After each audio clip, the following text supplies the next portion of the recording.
welcome to this channel. I want you to be rich. I'm the host, Lee Nagel. Today, we're going to talk about how to slow down spending. Recently I realized that it's so easy to walk into grocery, Whole Foods, or just Target and just pick up a few things for cooking my dinner, and it's more than $100. Inflation is really hitting us hard, and a lot of us really hope to save a little bit more or just spend less to pay down our student loan, for the extra mortgage because interest rate gone up so much. Whatever it is, today's video, we're going to discuss tips and advice how to slow down spending. Here are the 5 tips. Number 1, I started doing planning before I go out to buy things because I realized that it's so easy to walk into Whole Foods and see this new organic item or some new detergent that I suddenly just put into my trolley and the next thing you know, I'm at the cashier checking out items and it's over $200. Just so easy. So what I do now is I write it down, what I want to buy, what is my list of required item for the night, not necessarily what I want, the fancy things. I do pamper myself once a week on something nice, but not every time I go out for grocery shopping. I make sure I'm disciplined. I plan. So how do I plan? I write it down. I put a budget. I tell myself where I'm going to buy and what time I have to get back. So no window shopping. Have you tried writing down what you want to buy? Does it make a difference to how you shop? Let me know. And number 2, I make sure that I don't go shopping for grocery or anything. As a matter of fact, when I'm hungry, I will have a snack, eat a piece of fruit, even drink a cup of coffee before I go outside to do my grocery shopping.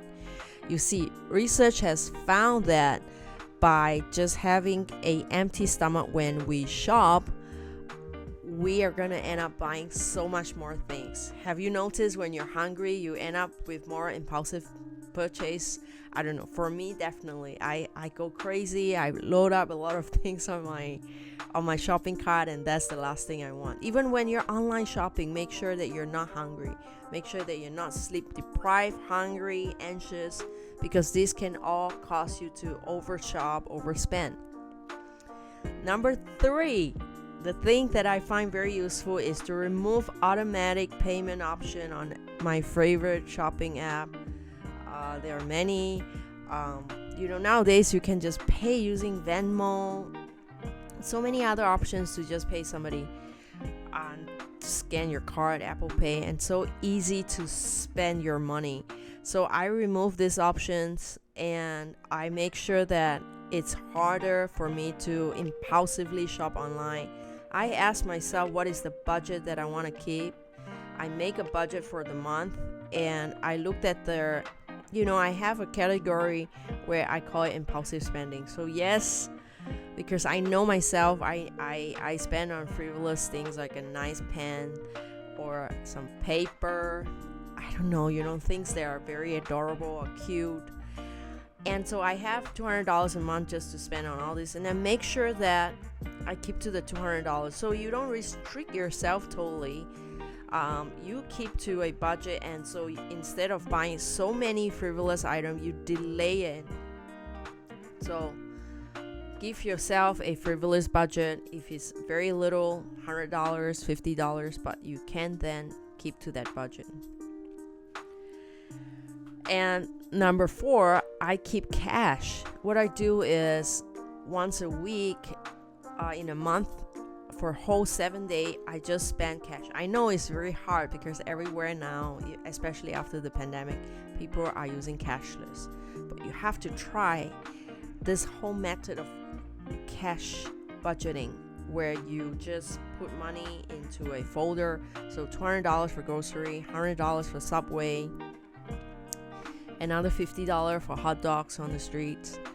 I don't know, what are your items? $50 for Starbucks. You can still have your $6 oat milk iced latte, but it's just that you have to keep their budget. So using cash really allows me to touch the money, to emotionally connect with my financial health, to physically see it. And when you spend cash, they have to give you back your change.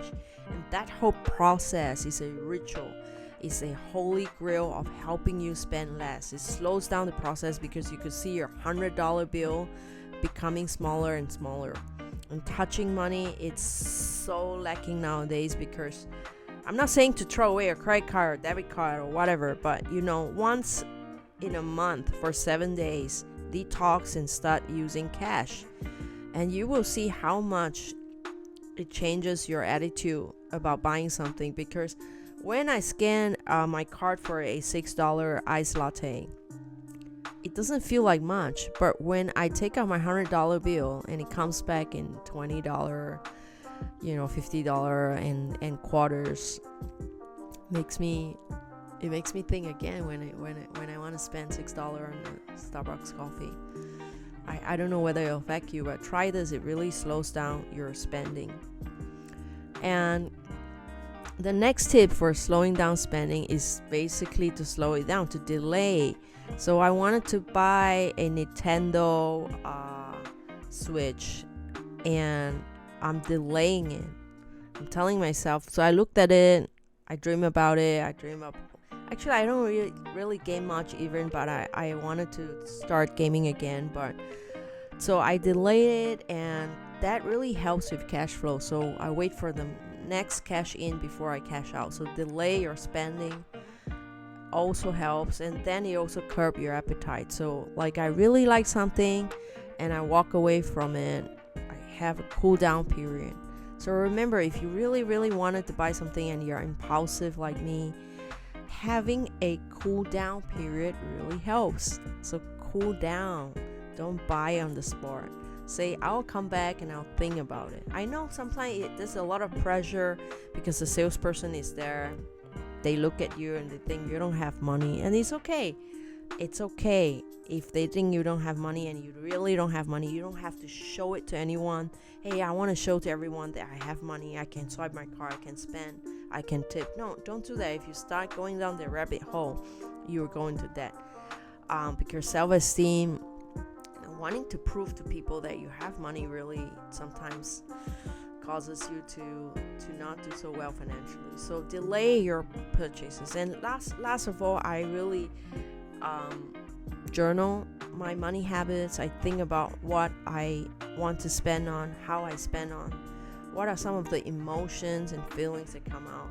I also, in my book I wrote about childhood and money. I also revisit how money and experiences make me feel when I was a child, when my mom bought me a new toy or something that I really wanted, and I waited, and how I really wanted it, and whether I understood the value, whether my mom actually told me how much it costs and how many hours I have to work to get it.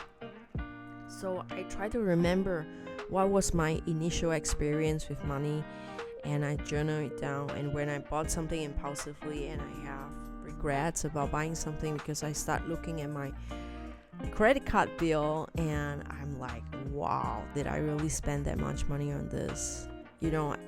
I also fall into this trap of live for today, be happy, but I don't want to be burdened with credit card debt, student loan, interest, mortgage going up, rent going up. So really have to slow down spending, is to really use that guilt and that remorse and process it. So if you feel guilty about spending money, it's okay. Absorb that. Don't just push that guilt away and feel bad about it. Absorb it, process that feeling, sit down and meditate. Take deep breath, because it activates this thing called parasympathetic nervous system in your body, and it helps you calm down, you get less anxious, and you make better decision about spending money. The last tip is really I invest reading good books about money, and that really helps. Reading about what money means, how to spend money, how to emotionally connect with money, how to be more mindful about money. I also invest in myself, personality tests, understanding what kind of person I am, how I get anxious. I write down what are the trigger points when I went out spending a lot. And also I would call it an investment where I spend money on classes so that I can understand my financial health. I'm curious to know how you spend money, how you slow down your spending, and what are some of the very useful things that you have improvised in your life that has helped you cope with inflation and to slow down your spending, pay off your debt. Let me know below, comment below. If you like this video and like me to make more of this video, subscribe, click the subscribe button, or give a comment below. Like to know what are some of the other methods out there that you guys use that will have helped you slow down your spending. This is Lee Nagel signing off with how to slow down your spending. Bye.